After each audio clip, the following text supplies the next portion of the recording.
Muy buenas noches, apreciados amigos, queridos hermanos. Me alegra muchísimo volver a estar con ustedes en este momento. Anoche disfrutamos aquí en la iglesia de West Palm Beach y hoy tengo la oportunidad de nuevamente llegar hasta donde se encuentran a través de la magia de la tecnología. Así que gracias por tomar estos minutos, por reunirse en los grupos pequeños y por darse la oportunidad de seguir conociendo y profundizando en torno a los consejos fantásticos que Jesús compartió con cada uno de nosotros. Ya la semana se nos está agotando, ya mañana estaremos concluyendo, así que vamos al penúltimo consejo que Jesús quiere compartir con nosotros durante esta semana. Quiero invitarles para que en el contexto de estos días de oración, una vez más tengamos una disposición de oración y de presencia ante el Señor, así que les pido que por favor me acompañen ahora con esta oración. Inclinen por favor su rostro, vamos a orar. Padre, quiero darte muchas gracias por la oportunidad de estar reunidos, de estudiar tu palabra. Gracias por el privilegio de comunicarnos contigo. No nos cansamos de reconocer que ese definitivamente fue el regalo de los regalos después de la salvación. El poder dialogar contigo, el poder sentir tu presencia y el seguir adelante en un mundo lleno de desafíos, pero con la seguridad de que no estamos solos. Gracias, Señor, por el regalo del Padre nuestro, por esa sabiduría de Jesús. Gracias porque hoy nos permites acercarnos a ti de una manera confiada. Presentamos ante ti nuestras vidas y como lo hemos aprendido durante esta semana, no nos atrevemos a pedirte otra cosa diferente que tu voluntad perfecta y tu presencia dándonos lo mejor. Gracias, Señor. En el nombre de Jesús oramos. Amén. El tópico de hoy, el cual se encuentra en el versículo 12 del capítulo 5 del libro de Mateo, es uno de los tópicos más desafiantes para nosotros los seres humanos, porque allí Jesús nos invita a relacionarnos con un tema muy duro, un tema que nos hace daño, un tema que con dificultad aprendemos nosotros a interactuar, y es el tema del perdón. Allí, si ustedes van a las Sagradas Escrituras, encuentran que el Señor nos invita a ir a Él en un espíritu de perdón. Quiero leerlo textualmente, capítulo 5 del libro de Mateo, y vamos a ir, capítulo 6 del libro de Mateo, y vamos a ir al versículo 12. Capítulo 6, versículo 12. Allí dice: perdónanos nuestras deudas, como también nosotros hemos perdonado a nuestros deudores. Es muy importante que para entender este versículo hayas entendido todo el contexto. Hay que tener en cuenta que Jesús no comenzó su ministerio hablando del perdón. Jesús siempre que habló del perdón lo habló ya en un contexto claramente especificado. El perdón no es un atributo tuyo ni mío. Es decir, el perdón no es un don humano. Y quiero que eso lo entiendas claramente, porque nos frustramos muchísimo nosotros los seres humanos al no tener la capacidad de perdonar. Yo me he encontrado con un sinnúmero de historias, de casos, de situaciones llenas de frustración porque quieren perdonar. Los seres humanos de alguna manera queremos perdonar. Más ahora en esta era de tanta información, entendemos que el perdonar nos genera una serie de beneficios mentales y por supuesto también físicos y espirituales, pero no somos capaces de perdonar. Yo no sé si esa ha sido tu experiencia, pero ha sido la mía en muchas ocasiones. Y durante muchísimo tiempo fue un literal dolor de cabeza poder entender el mensaje del perdón y cómo yo estoy llamado a perdonar para también ser perdonado. Pero quiero repetirte una vez más.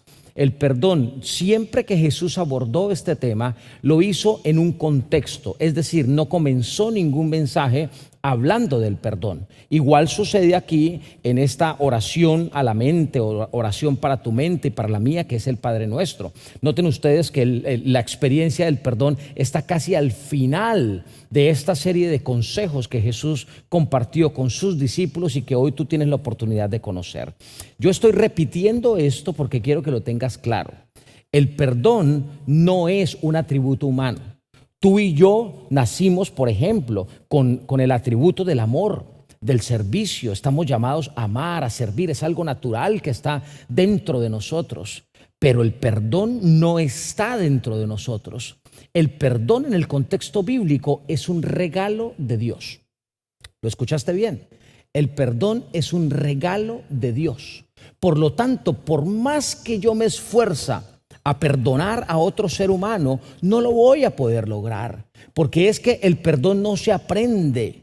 El perdón no es el resultado de una serie de estudios que yo hago. El perdón ni siquiera tiene que ver con una serie de eventos o de predicaciones, de mensajes y de estudios que me inviten racionalmente a entender que el perdón es muy bueno para mí y para la otra persona. Una vez más, el perdón es un regalo de Dios. Y al ser un regalo de Dios, es un resultado de. Por eso es que a mí me gusta mucho, como lo dice aquí en el capítulo 6, y ahora una vez más quiero volver a invitarte para que vayas a tu Biblia y lo leas en el versículo 12, porque Jesús dice: perdónanos nuestras deudas como también nosotros hemos perdonado a nuestros deudores. Perdónanos. Dios, perdóname. Aquí entonces Jesús mismo me está llevando a otro escenario. Jesús lo que me está queriendo hacer reflexionar, y el punto que está queriendo que esté profundamente en mi mente es: yo ya estoy convencido del perdón de Dios. Estoy convencido de que Él ya me perdonó a mí. Hay una ley de la vida y de la naturaleza, y es que no podemos dar de lo que no tenemos. Si no sembramos el árbol de manzana, pues no vamos a tener manzanas. Si no ahorramos dinero, no vamos a tener entonces el dinero que queremos para el proyecto o para la actividad. Normalmente estamos acostumbrados a ese proceso de siembra y de cosecha. No podemos dar amor si no hemos recibido el amor en el contexto del perdón. En otras palabras, yo no puedo perdonar si no estoy convencido de que yo ya fui perdonado. Y sabes, quizás tú estás diciendo: no, pastor, pero esto es un tema muy normal, muy común. Nosotros sabemos que Dios nos perdonó. El hecho de que tú sepas que Dios te perdonó no significa que estés convencido del perdón. Aquí es donde los otros elementos que hemos abordado durante la semana, como el remordimiento, la carga pesada de culpa, son los que tienes que evaluar. Cuando tú te equivocas, ¿qué pasa? ¿Cuál es el proceso que estás siguiendo? ¿Tú te concentras en salir adelante de esa equivocación, o es más fuerte el sentimiento de culpa por la equivocación que tuviste? Si tú eres tan humano, tan humana como yo lo soy, sabes que batallamos o sufrimos muchísimo con el sentimiento de culpa. Lo que Jesús me dice es que el Padre que está en el cielo ya nos perdonó, y que nosotros debiéramos perdonar como resultado del perdón que Él ya nos dio. De hecho, Jesús era el protagonista del perdón. El perdón nos fue entregado, y esto lo hemos dicho ya varias veces esta semana, pero te lo quiero volver a repetir porque aparece no solo en el contexto del mensaje de Jesús, sino de la iglesia primitiva, y también dentro del ministerio que tuvieron a cabo los apóstoles. En todos, y especialmente Juan y Pablo, son muy enfáticos al decirte a ti y al decirme a mí que nosotros fuimos perdonados más allá de lo que nos podemos imaginar. No hay pecado que no esté por fuera del escenario del perdón de Dios. Fuimos perdonados no solo por los pecados pasados, sino por los pecados presentes y por los pecados futuros. Y yo sé que hay algunas personas que no les gusta escuchar esto porque suena como si estuviésemos siendo invitados a pecar, porque finalmente ya Dios nos perdonó. Pero esa invitación es real y no debes molestarte, porque así es. Dios respeta que tú y yo nos equivoquemos. Tenemos el derecho a equivocarnos. Tenemos también la responsabilidad de luchar con los resultados de esa equivocación. Pero eso no significa que el perdón no se haya dado. El perdón no está limitado a tu equivocación y a la mía. Nosotros deberíamos entender que en Jesús el pecado no existe. Escúchalo muy bien. En Jesús el pecado no existe. Existen las consecuencias del pecado. Pero el pecado, cuando Jesús te ve a ti y me ve a mí, el pecado pasó a otro plano. El pecado ya no es la prioridad. Y sabes, allí es donde está el punto principal del por qué nosotros no podemos perdonar a los demás. Porque no hemos entendido el mensaje del perdón, el mensaje de la gracia. Cuando tú y yo entendemos que sin haber hecho nada y sin merecerlo, fuimos perdonados por todos nuestros pecados. Cuando no entendemos eso, pues tampoco vamos a poder entender que yo debo perdonar a mi hermano o a mi hermana que se equivocó conmigo.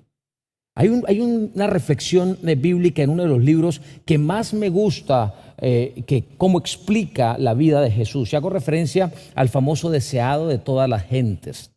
En ese libro, en la página 17, escucha bien lo que dice, es poderosísimo y está en el contexto del mensaje de Jesús. Allí dice, pero en Cristo llegamos a estar más íntimamente unidos a Dios que si nunca hubiésemos pecado.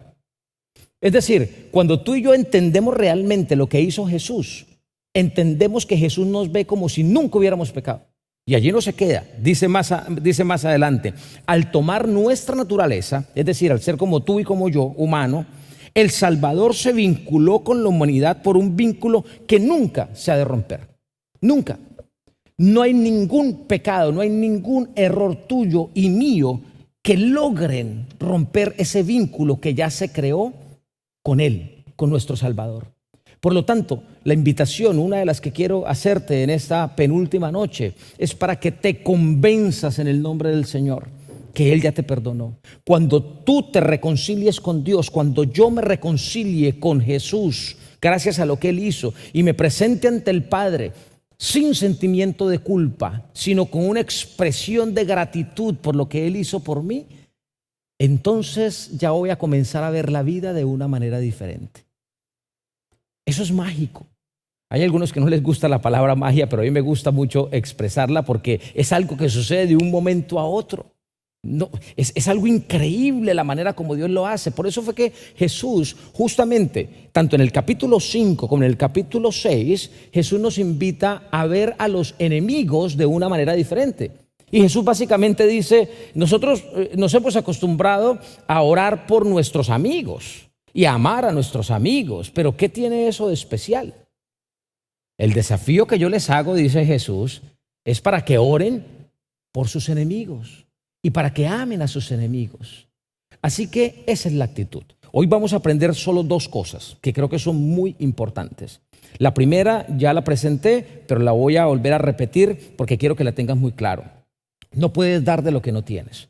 Por eso no, es tan difícil perdonar, porque muy pocos de nosotros hemos aceptado el perdón como Jesús nos lo entregó. Ahora, cuando yo acepto el perdón, cuando yo acepto el regalo de la gracia y cuando yo entiendo ese concepto, entonces sucede lo segundo, que es lo que Jesús me aconseja. Ora por tu enemigo. No te vayas a acercar a pedir perdón o a ofrecer perdón, haya sido la parte inocente o la parte culpable. No te vayas a acercar a la otra parte sin antes orar por esa persona.